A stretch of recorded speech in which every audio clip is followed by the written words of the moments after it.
Oke, selamat datang di video pertama gua. Hari ini kita bakal road trip ke Norway. Pit stopnya di Gothenburg di Sweden. Tapi sebelum itu kita berhenti dulu di Copenhagen buat lihat-lihat. Jadi nanti gua kasih lihat nyetir dari Jerman ke Denmark, dari Denmark ke Sweden. Ya, di Braunschweig di Jerman summer kayak gini. Pagi-pagi jam 8,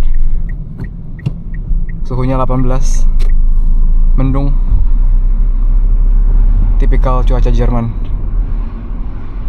Ya, jadi Sabtu pagi di Braunschweig sepi kayak gini, hampir nggak ada orang. Orang-orang masih tidur. Jadi enak buat kalau mau road trip berangkat Sabtu pagi, jadi jalan tolnya kosong. Tapi nanti siangan kayaknya bakal agak rame dikit sih, soalnya sekarang udah musim liburan. Jadi banyak orang liburan road trip. Kenapa ke Norway, Kak? Karena katanya Norway bagus banget. Jadi penasaran. Dan karena Norway mahal, transportasinya mahal, jadi harus bawa mobil biar nggak perlu bayar naik bis. Dan karena kita senang road trip juga kan, jadi biar sekalian bisa lihat-lihat Denmark sama Sweden juga.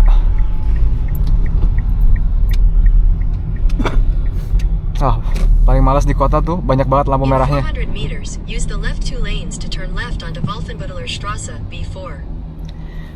Karena di sini pejalan kaki diprioritasin banget, jadi banyak lampu merah buat pejalan kaki.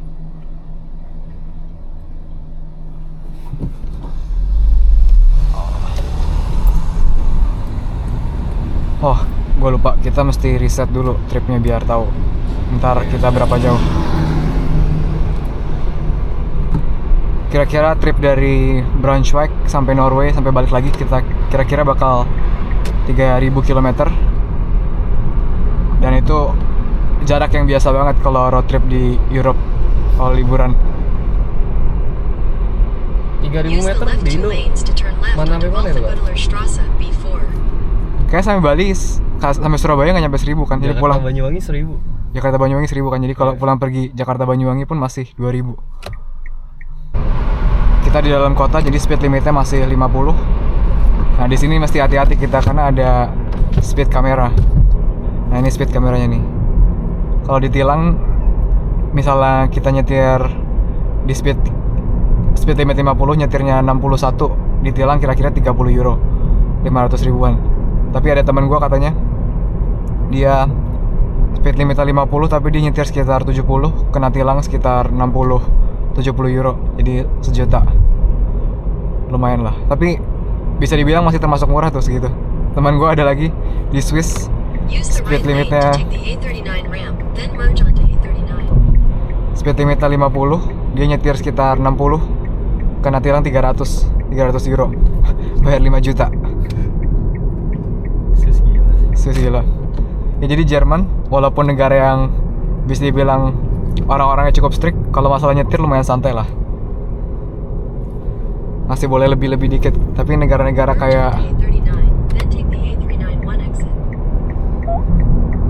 kayak Swiss atau Denmark atau Belanda katanya lebih strict lagi dan tilangnya banyak. Ini karena masih tol dalam kota, jadi speed limitnya masih sekitar 80-an. Bisa dibilang nyetir di 80 ini lumayan santai karena orang-orang nggak bisa ngebut-ngebut. Jadi dari sebelah kiri kita nggak bakal ada orang nyusul 200 gitu. Nanti kalau udah daerah yang nggak ada speed limitnya, kerasa banget orang-orang di kiri pada ngebut. Kadang ada Porsche, Audi nyetir 200, kerasa anginnya kenceng banget ngelewatin kita. Dan kalau kita mau nyusul, kalau di kayak gini tinggal nyusul aja karena hampir nggak ada yang ngebut-ngebut. Tapi kalau di daerah yang nggak ada speed limitnya mesti lihat 2-3 kali supaya yakin nggak ada orang di belakang. Berarti jarang lah ya Land Rover ya? Ya jarang. Ini kita mau nyusul tapi dianya makin ngebut, terus di belakang ditempel BMW nih. Dia termasuk orang yang berani tuh, karena nyetir sekitar 100 di daerah 80. biasanya orang-orang gitu mereka punya aplikasi buat tahu di mana speed kameranya. Jadi mereka bisa nyetir ngebut di daerah yang nggak ada speed kamera. Nanti kalau ada speed kamera pelan-pelan. Tapi katanya aplikasinya ilegal. Jadi kalau ketahuan polisi mungkin bisa ditilang atau apa. Oke, sekarang kita kena macet. Setengah jalan menuju Hamburg. Kena macet. Biasanya macet gini gara-gara ada kecelakaan.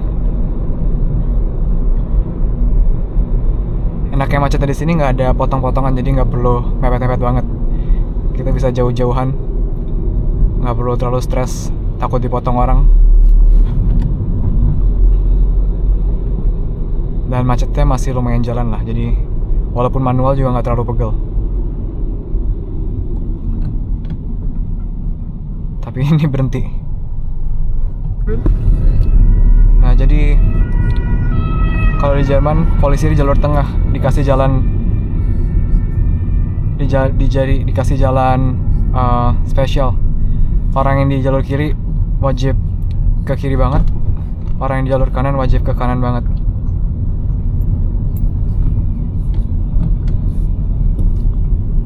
Kalau misalnya kita nggak ngasih jalan bisa ditilang dan dapat poin di SIM-nya. Jadi kita sekarang ngarah ke Hamburg. Dari Hamburg ke Flensburg. Flensburg itu kota perbatasan dari Jerman mau ke Denmark. Nanti di situ ngisi bensin dulu karena di Jerman bensinnya lebih murah daripada di Denmark. Mungkin sekitar 20 sen lebih murah. Di Jerman tuh kira-kira 1,65 euro per liter buat RON 95 yang pakai etanol. Jadi setara Pertamax Plus sekitar 26.000 per liter. Di Denmark kalau nggak salah 1,8 euro per liter. Jadi mepet ke 30.000 harganya per liter. Jadi kita fullin dulu di Denmark. Kita fullin dulu di Jerman supaya hemat. Traffic is getting worse. You're still on the fastest route. You will now arrive at 12:52. Ya ini, kalau misalnya hari libur, orang-orang pada road trip, banyak kecelakaan, bikin macet, jadi banyak kehambat. Tapi tetap lebih enak daripada naik kereta. Karena kalau naik mobil at least kita bisa santai, duduk terus. Kalau mau berhenti kita berhenti, tapi kalau kereta kadang kita nggak tahu keretanya kapan bakal sampainya. Terus kereta selanjutnya bisa kekejar atau enggak. Stres banget. Ini sih yang gue paling salut sama Jerman. Ini yang Rettungsgasse namanya, jalur evakuasi. Karena nggak di semua negara ada, tapi di Jerman kalau misalnya bikin SIM selalu ditekanin kalau macet bikin jalur kayak gini. Jadi semua orang taat aturan. Oke, udah mulai lancar nih.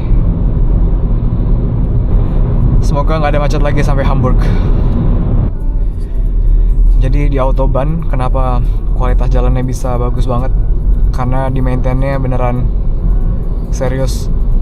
Tapi karena maintenance-nya serius, jadi banyak penyempitan jalan gini. Terus kalau nyetir di tempat penyempitan gini lumayan stres juga karena jalannya sempit.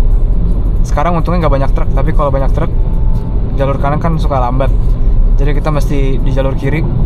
Tapi kadang jalur kirinya sempit banget, jadi mesti beneran ngepasin banget supaya bisa nyusul. Sekarang oke lah, nggak banyak truk. Kalau banyak truk biasanya jalur paling kanan paling pelan, tapi sekarang karena nggak banyak, kayaknya lumayan cepat jalur kanannya. Jadi kalau summer di Jerman, orang Jerman banyak yang punya motorhome kayak di depan, caravan. Jadi mereka nyetir dari sini ke Norway atau ke Italia, ke Spain 2 minggu summer liburan, tidur di mobil. Jadi mereka bisa bawa semua kebutuhan mereka. Jadi kayak bawa rumah sendiri buat liburan. Ternyata penyempitannya masih panjang. Sekarang kita coba ke jalur kiri supaya bisa nyusul. tapi biasanya sempit, jadi lumayan mesti ngepasin banget kalau mau nyusul.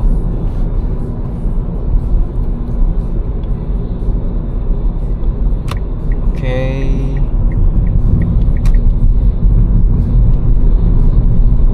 Nah sekarang sih di jalur kanannya cuma ada karavan gitu ya, jadi nyusulnya lumayan gampang. Tapi kalau kanannya truk tuh sempit banget kadang-kadang.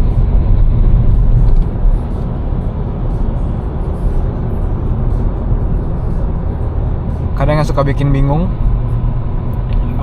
kalau di jalan kayak gini speed limitnya 80, tapi kadang orang-orang nyetirnya 100. Jadi kadang kita ada pressure juga supaya nyetir 100. Tapi waktu itu gue pernah ikut-ikutan nyetir 100, kena tilang gara-gara ada speed kamera. Jadi 80 aja. Itu yang kiri kenapa markanya ada 2 kan? Yang mana? Kuning sama putih. Putih kan marka aslinya. Tapi kalau ada konstruksi gitu harus ngikutin yang kuning. Jadi yang kuning jadi marka barunya yang harus diikutin. Yang putihnya jadi nggak berlaku. Supaya jalurnya bisa nyesuaiin sama konstruksinya. Kayak tadi kan lo lihat ada belok-belok, pindah jalur. Ada jalur kuning yang ngebantu kita buat belok supaya nggak terlalu mepet sama mobil lain. Supaya tahu kita harus beloknya gimana. Ini konstruksi tapi nggak ada yang dikerjain kayaknya. Atau mereka baru bangun ini kayaknya, baru bangun pembatasnya, baru mau mulai. Tapi terkenal di Jerman, konstruksinya lama banget karena biaya tenaga kerjanya mahal, orang-orang gajinya mahal. Karena kalau misalnya kerjanya terlalu banyak lembur dan kalau kerjanya di malam-malam, si kontraktornya harus bayar uang tambahan. Nah, udah selesai dan gak ada speed limit, cobain gaspol dikit lah ya. Lo belum pernah ya naik mobil ini ya, gaspol? Belum. Bisanya cuma 170. Tapi udah gaspol 170 doang misalnya. Tapi sekali-sekali nggak apa-apa lah, coba-coba. Dan ini yang paling unik menurut gua, nggak ada negara lain yang bisa nyetir kayak gini. Mulus jalannya dan legal. Kita bisa nyetir di autobahn sampai sekenceng mobil kita bisa. Nah kita sekarang nyetir 160 dan belakang kayaknya udah ada yang mepet lagi, Audi.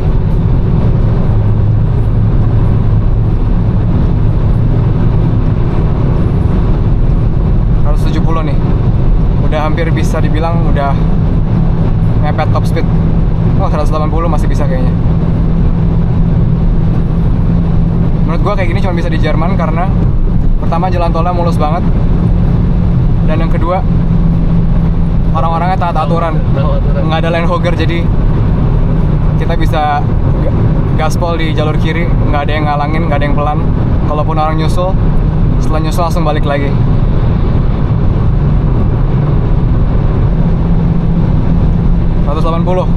Jadi gua tahu top speed mobil ini 180. Paling kenceng gua pernah 205 kira-kira pakai VW Passat. Tesla 200 ya? Oh iya benar-benar pakai Tesla juga pernah 200. Tapi waktu itu Tesla kan kita di dekat Frankfurt ya. Jadi lumayan padat, nggak bisa lama-lama 200-nya. Ya tapi beda lah, lu mobil listrik jangan lu compare lah. Tapi nyetir 180 gini bensinnya boros. Terus perlu banyak konsentrasi, jadi kita pelan-pelan aja, santai-santai. 130 lah, 120 enak. Bisa pakai cruise control, tinggal ngatur jarak aja sama ngatur kanan kirinya. Oke. Sekitar berapa kilometer lagi sampai Hamburg? Mungkin 60 km lagi kali ya.